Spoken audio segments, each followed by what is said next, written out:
गरीब साध साध सब नेक हैं, आप अपनी ठोरे। जो सतलोक ले जाएंगे वो साधु कोई और।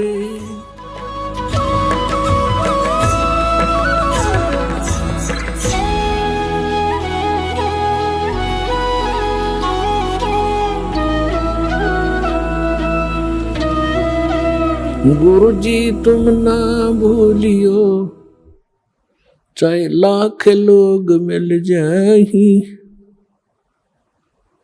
हम जैसे तुमको बहुत हैं, तुमसे हमको नहीं। परम पिता परमात्मा पूर्ण ब्रह्म सर्वसृष्टि रचनहार कबीर देव कबीर साहेब कबीर परमेश्वर जी की असीम रजा से आप सभी पुण्यात्माएं परमात्मा की महिमा श्रवण करने के लिए उपस्थित हुए। जिस प्राणी के युगों युगों के शुभ संस्कार वितरित हो जाते हैं उनको मानव शरीर प्राप्त होता है। उससे भी शुभ संस्कारी वो हंस आत्माएं हैं जिनको सतगुरु मिलते हैं, सत्संग श्रवण करने का अवसर प्राप्त होता है।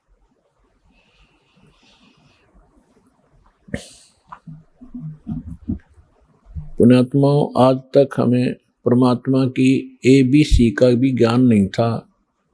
हम कह भी अध्यात्म मार्ग का नहीं जान पाए, चाहे हम अपने आप को कितने ही विद्वान मानते रहे, चाहे हमने वेदों को कंठस्थ याद भी कर लिया, श्रीमद् भगवद गीता के सभी श्लोक भी हमने रट रखे थे, क्योंकि इसके विषय में परमेश्वर स्वयं आकर ही बताते हैं, गुरु बिन काहू न पाया ज्ञाना, जो थो था उस छड़े मूड किसाना। गुरु बिन वेद पढ़े जो प्राणी, समझ न सारे रहे अज्ञानी। ओए होए, परमेश्वर ने 600 वर्ष पहले बताया था कि ये ऋषि महर्षि ब्राह्मण लोग, विद्वान संत मंडलेश्वर वेदों को कंठस्थ तो याद कर लिया, इनकी प्रभुता भी बनी हुई है। कोई चतुर्वेदी, कोई त्रिवेदी, कोई दिव्यवेदी के इन्होंने चारों वेदों को कंठस्थ याद कर रखा है। किसी ने 3 वेदों को, वो त्रिवेदी कहलाता है। किसी ने 2 वेदों को कंठस्थ याद कर रखा था, वो दिव्यवेदी कहलाते थे। अपने आत्माओं, यहां परमात्मा कहते हैं कि प्रत्येक प्राणी, प्रत्येक आत्मा, जब से वो परमात्मा कहते हैं मेरे से बिछड़ी है, उसी के तुरंत बाद इसको एहसास हो गया है कि हमसे गलती हो चुकी है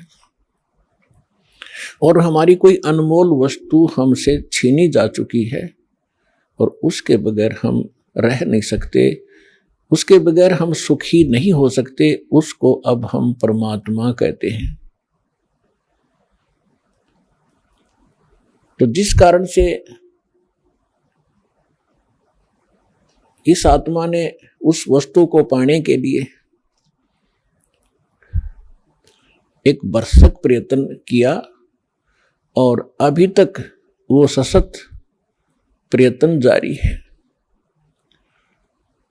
उसके लिए उन्होंने जंगलों में जाना, राज त्याग देना भी उचित समझा। शरीर नष्ट हो जाए, गल जाए, तपस्या कर करके उन्होंने भगवान पाना ही चाहा पर नहीं मिला। उन्होंने चारों वेदों को कंठस्थ याद कर लिया, पढ़ने लगे थे परमात्मा को खोजने के लिए। फिर वो याद हो गए, क्योंकि पहले शांत स्वभाव के लोग होते थे, वर्तमान की हाहाकार नहीं थी। बार बार के रिपीटेशन से, आवर्ती से ये कंठस्थ हो जाते हैं। तो उन्होंने चारों वेदों को याद कर लिया और कोई भी कहीं बोलता तो वो तुरंत उसके अध्याय और मंत्र को तुरंत सुना देता, जिस कारण से वो प्रभुता प्राप्त हो गए।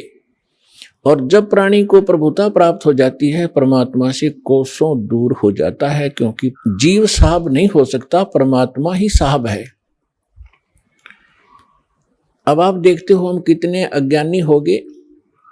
हम छोटी सी पोस्ट प्राप्त कर लेते हैं, यदि हम कोई सीधा नाम पुकारता है तो हमें दुख होता था, और हमें साहब बोलता तो हम प्रसन्न होते थे, छाती फूल जाती है। इस ज्ञान से पता चलेगा कि साहब क्या है और जीव क्या है। तो कहने का भाव यह है कि वो वेदों के कंठस्थ करने वाले इतने प्रभु बन गए, उनको ब्राह्मण कहने लगे। ब्राह्मण का अर्थ होता ब्राह्मण सोए जिन ब्रह्म पहचाना। ब्राह्मण सोए जो ब्रह्म पहचाने। ब्रह्म माने भगवान, परमात्मा को पहचाने। अपने आत्माओं यहाँ, क्योंकि ये दातम मार्ग है, पहली कक्षा के बालक भी आते हैं, तो ब्रह्म का अर्थ ये ना समझ लेना कि निरंजन ज्योति काल है, नहीं। ब्रह्म का अर्थ वैसे प्रभु होता है, भगवान होता है, राम कहो, साब कहो, ब्रह्म कहो। लेकिन जैसे हम पूर्ण परमात्मा कहते हैं, पूर्ण ब्रह्म कहते हैं, इसका मतलब कोई इनकम्प्लीट ब्रह्म भी है, लेकिन ब्रह्म शब्द पर्याप्त है परमात्मा के लिए। लेकिन यहां ये नकली प्रभु घने हो गए, तो इसलिए प्रभु की पहचान जिसने कर ली, ब्रह्म की पहचान जिसने कर ली, वो ब्राह्मण कहलाता है। दास अपने प्रवचनों में बहुत बार पंडितों ब्राह्मणों के विषय में उनकी मूर्खता अज्ञानता सुनाता है, तो उसमें ये ना समझें कि दास एक ब्राह्मण वर्ण को कह रहा है। ब्राह्मण वर्ण अलग वस्तु है। जैसे एक वैद्य था और वो बहुत अच्छा वैद्य था, नाड़ी पकड़कर तुरंत बता देता था अमुक रोग है, औषधि भी उसके पास कारगर थी, सुप्रसिद्ध हुआ। उसकी एक दो पीढ़ी उसके द्वारा बताई औषधि और उस विधि से वो उपचार करते रहे, वो भी वैद्य कहलाए। लेकिन आगे चल के वो लाखों की संख्या बन गई उनके वंशजों की, और वो वैद्य नहीं है, फिर भी उनका सरनेम वैद्य बन गया। अब कोई कुछ कार्य करता है, कोई कुछ कार्य करता है, वो भी अपने पीछे लगाता है रमेश वैद्य, और काम क्या है उसका, परचून की दुकान। जानता नहीं पेट के दर्द की दवाई औषधि, और लिखता है रमेश वैद्य, तो वो वैद्य नहीं है। और यदि कहीं किसी वैद्य की मूर्खता बताई जाती है कि रोग ये और दवाई ये दे रहा है, ये खाक वैद्य है, तो उस वैद्य को दुख नहीं होता जो परचून की दुकान किए हुए। इसी प्रकार ब्राह्मण की विषय में जानना। मेरे पूज्य गुरुदेव जी ब्राह्मण वर्ण में जन्मे थे, लेकिन वो अपने आप को ब्राह्मण नहीं कहते थे, पंडित नहीं कहते थे। पंडित ब्राह्मण की दूसरा पर्यायवाची पंडित भी कहलाता है। पंडित का भी यही अर्थ होता है। वो ब्राह्मण नहीं कहलाते थे जो हमने अपने परंपरागत समझ लिया है। हम किसको ब्राह्मण मानते हैं? जो श्राद्ध निकलवाता हो, पत्रे बाँच कर सुना दे, तेरा भी आपत्ति आनी है, ये ऐसे कर दे, ऐसे वैसे कर दे, ये ब्राह्मण कहलाते हैं। लेकिन यदि हम पंडित की परिभाषा समझना चाहें तो हमारे पूज्य गुरुदेव जी ब्राह्मण होते हुए अपने आप को ब्राह्मण नहीं कहते थे, वो संत कहलाते थे कि हमने पंडिताई कभी की नहीं, हम ब्राह्मण नहीं हैं। और मेरे दादा गुरु जी छावला गांव दिल्ली के अंदर, दिल्ली स्टेट में एक छावला गांव है नजफगढ़ के पास, वहां के वो जाट थे। और बचपन से ही वो हमारे जो चौथे दादा गुरुजी थे उनके संपर्क में आ गए। उन्होंने उसको काशी विद्यापीठ में पढ़ाया, अपने पास ही रखा, तो वो 4 विषय के आचार्य बन गए उस विद्या को पढ़कर। लेकिन उन्होंने पंडिताई की नहीं, फिर भी वो पंडित चिदानंद नाम से जाने जाते थे।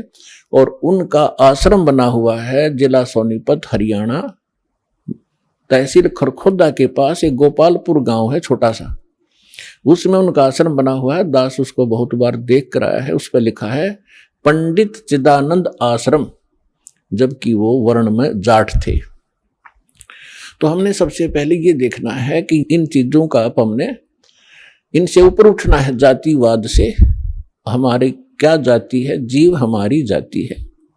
और मानव धर्म हमारा हिंदू मुस्लिम सिख ईसाई कोई धर्म नहीं है न्यारा। जब हम परमात्मा के इस अध्यात्म ज्ञान से परिचित होंगे, फिर हमने कोई भी दूसरा सा नहीं दिखेगा, ना कोई मुसलमान दिखाई देगा, ना कोई ईसाई दिखेगा, ना हमें कोई हिंदू दिखेगा, ना कोई सिख दिखाई देगा। हम एक पिता की संतान हैं, हम परमात्मा के लिए ही विभाजित हुए हैं, परमात्मा के लिए अब हम एक होंगे, क्योंकि हमें ज्ञान हो जाएगा। हम रूढ़िवादी नहीं रह सकते, क्योंकि परमात्मा ने शिक्षा इसीलिए आपको दी है।